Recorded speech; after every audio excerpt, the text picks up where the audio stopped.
નમસ્કાર દર્શક મિત્રો, હું જપન શાહ, કાનમ એક્સપ્રેસ ન્યૂઝમાં આપનું સ્વાગત છે.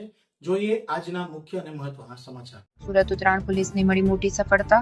પોક્સો કેસમાં 20 વર્ષની સજાનો પેરોલ જમ્પ કરનાર આરોપી ઝડપાયો. સુરત શહેરની ઉત્તરાયણ પોલીસે અમદાવાદના સાબરમતી પોલીસ સ્ટેશનમાં નોંધાયેલ ચર્ચાસ્પદ અપહરણ કેસમાં 2 આરોપીઓને ભોગ બનનાર મહિલા સાથે ઝડપી પાડ્યા છે. મુખ્ય આરોપી હેવરચંદ ઉર્ફે અભિષેક ઘારીચામ ગુર્જર, જેની ઉંમર 26 વર્ષની છે અને ભીલવાર રાજસ્થાનના રહેવાસી છે. પોક્સો અને બળાત્કારના કેસમાં 20 વર્ષની સજા ભોગવી રહ્યો હતો. પિતાના અવસાન બાદ પેરોલ પર બહાર આવી પેરોલ જમ્પ કરનાર ફરાર થઈ ગયો હતો. પોલીસે શું શોધ્યું? અમદાવાદથી મહિલાનું અપહરણ કરીને સુરત વિસ્તારમાં ફરતા હતા. આરોપી પાસેથી મળેલા મહિન્દ્ર થાર મહારાષ્ટ્રના જલગાંવમાંથી ચોરાયેલી હોવાનું બહાર આવ્યું. હરિયાણા, રાજસ્થાન અને મહારાષ્ટ્રમાં થયેલી અનેક 4-વ્હીલર ચોરીઓમાં સંડોવણી સામે આવી. ઝડપાયેલ આરોપી 2 છે. ઘેવરચંદ ઉર્ફે અભિષેક ઘારીચામ ગુર્જર અને ફિરોઝ ઉર્ફે ફાઉર નછત્તર કઠાત.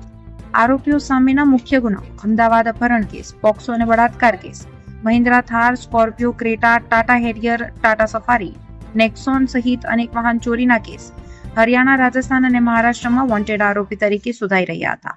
પોલીસની કામગીરી સામે ઉત્તરાયણ પોલીસના સર્વેલન્સ સ્ટાફ ગુપ્ત બાતમીના આધારે કાર્યવાહી કરીને આરોપીઓને ઝડપી પાડ્યા. સમગ્ર ઓપરેશન પોલીસ ઇન્સ્પેક્ટર HR ગોસ્વામીના માર્ગદર્શન હેઠળ હાથ ધરાયું.